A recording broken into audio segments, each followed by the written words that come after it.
All right, so today we're diving headfirst into a property that's, well, let's just say it's a little extra in the best way possible. Extra. Oh, yeah.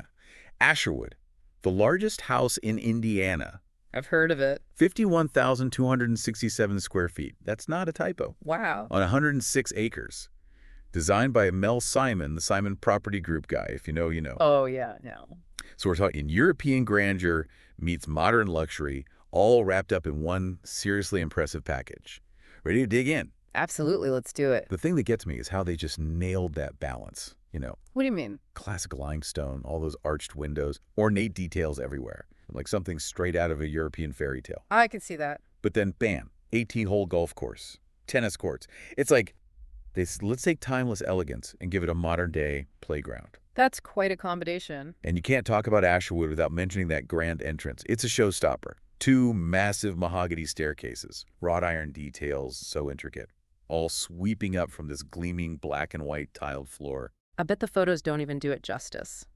And then, just to top it off, there's this gigantic crystal chandelier, dripping with opulence, as they say. Talk about making a statement. A statement. It's practically shouting, "Look at me, I'm fabulous." But in a tasteful way, of course. Of course. So you've got this incredible entrance, but what about the rest of the house? Does it live up to the hype? Oh, just wait. We're about to take a room-by-room tour, starting with the formal dining room. All right, hit me. Picture this. A long banquet-style table, intricately carved chairs, enough to seat a small army. Then you look up, and there's this coffered ceiling with gold accents, illuminated by, you guessed it, more antique chandeliers. Talk about a dinner party to remember. It sounds like something out of a movie. Downton Abbey meets, I don't know, maybe a dash of Great Gatsby? Something with that old-world glamour, but a very American sense of scale. Okay, I'm sold. What about something a little less formal, like a game room? Oh, they've got that too.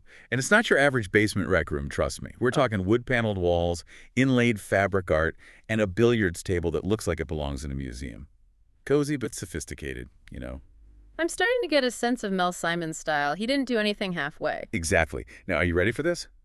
They have a 2-story library. No way! A 2-story library. Yeah, 2 stories, floor-to-ceiling mahogany shelves packed with books, big windows letting in tons of natural light, and there's a wrought iron balcony wrapping around the upper level. This house is like a dream for book lovers. Right. And downstairs, there are these cozy little seating areas tucked away, perfect for curling up with a good book. It sounds incredible. So we've got the elegant dining room, the sophisticated game room, and a bookworm's paradise.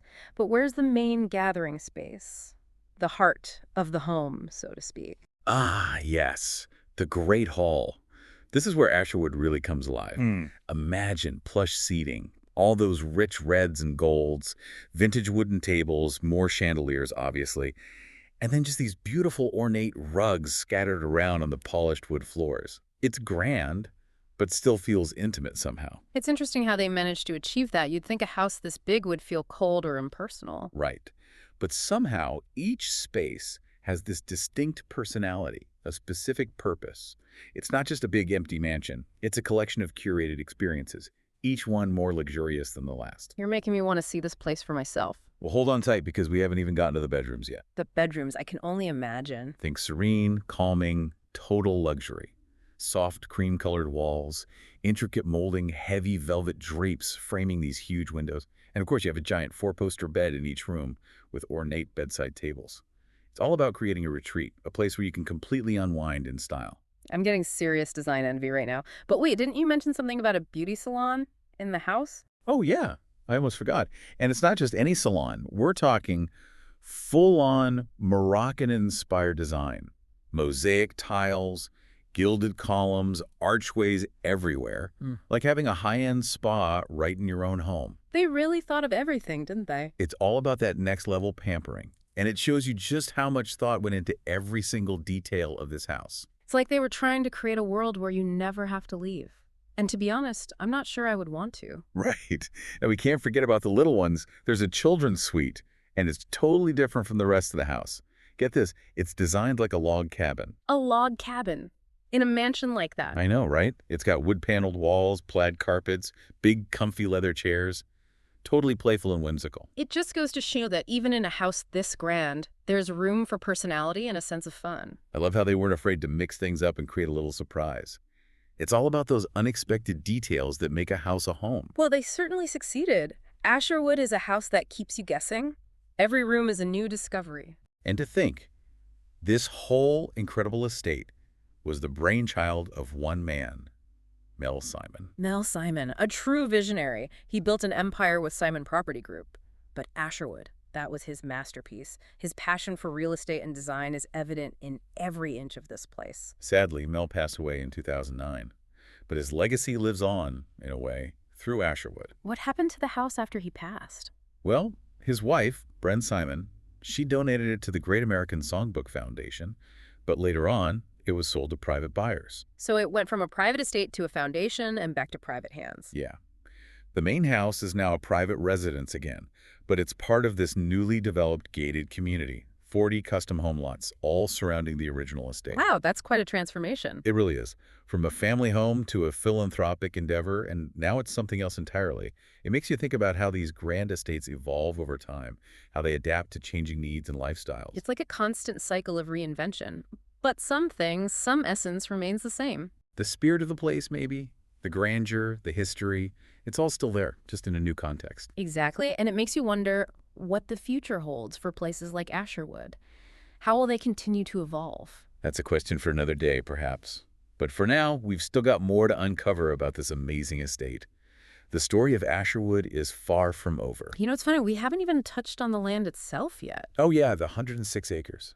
That's huge. It really is for a residential property. Just imagine the level of privacy that comes with that. You could get lost out there. Exactly. It's not just a house. It's an entire environment. Mel Simon really understood that, didn't he? Oh, absolutely. He curated this whole experience, the gardens, the golf course, the tennis courts, everything. It wasn't just about luxury. It was about creating this harmony between the house and the land. Yeah, a sense of place. It's like having your own private resort. Exactly. And it's not just about the amenities themselves. It's about the feeling they evoke, you know. That feeling of freedom, possibility. Yeah. And that brings us to the whole gated community thing. Right, it's not every day you see an estate like this transformed into a community. Definitely makes you wonder about the future of these grand estates, doesn't it? How do you preserve the history while adapting it to modern living? That's a tough question. It is. But it seems like they've found a way to do both with Asherwood. Yeah. Creating a gated community around the main house. It preserves the original estate, but also brings in this new element. Right. More people can experience the grandeur of the place. Exactly. And for those who are looking for something truly unique, It's a pretty compelling proposition. it really is. You're not just buying a house. Yeah. You're buying into a lifestyle. A legacy. And speaking of legacy, for anyone in real estate or design, Asherwood is a gold mine of inspiration. oh yeah, we've talked about the European influences. Their Moroccan salon, even that log cabin feel in the children's suite. There's so much to learn from how Mel Simon blended all these styles together. And created this unforgettable experience. It reminds us that good design isn't about following trends. It's about understanding the people who'll be living in these spaces. And creating spaces that truly reflect them. Yeah, it's about function and beauty working together.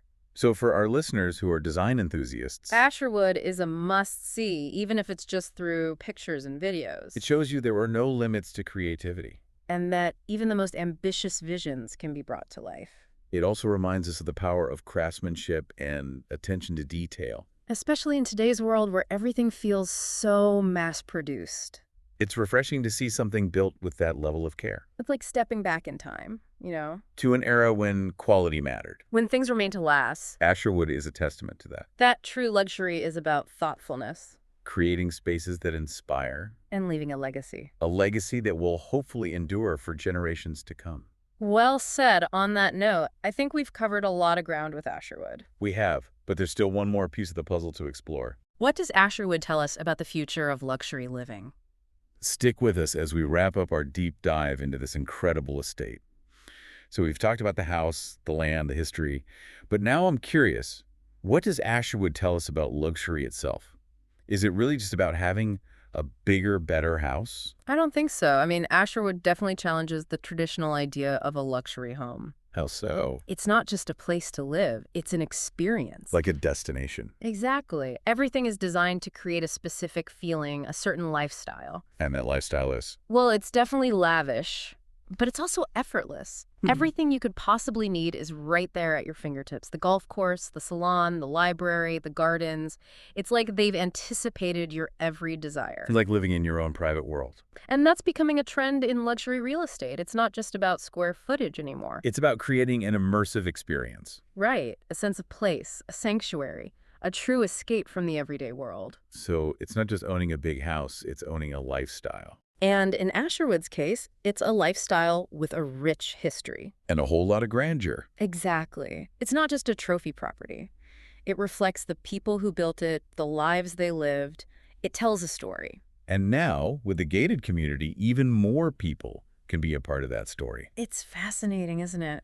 How a home can become something so much more than just bricks and mortar. It's like the history is woven into the very fabric of the building. It makes you wonder, what's next for these grand estates? Will they become even more elaborate? Or will we see a shift towards something more sustainable, maybe even more community-focused? It's hard to say, Yeah. but it's exciting to think about the possibilities. It is. And that's what makes exploring these unique properties so rewarding. Well, that wraps up our deep dive into Asherwood. It's been a pleasure. Maybe someday we'll get to experience it for ourselves. Until then, we'll keep searching for those hidden gems in the world of luxury real estate. Thanks for joining us.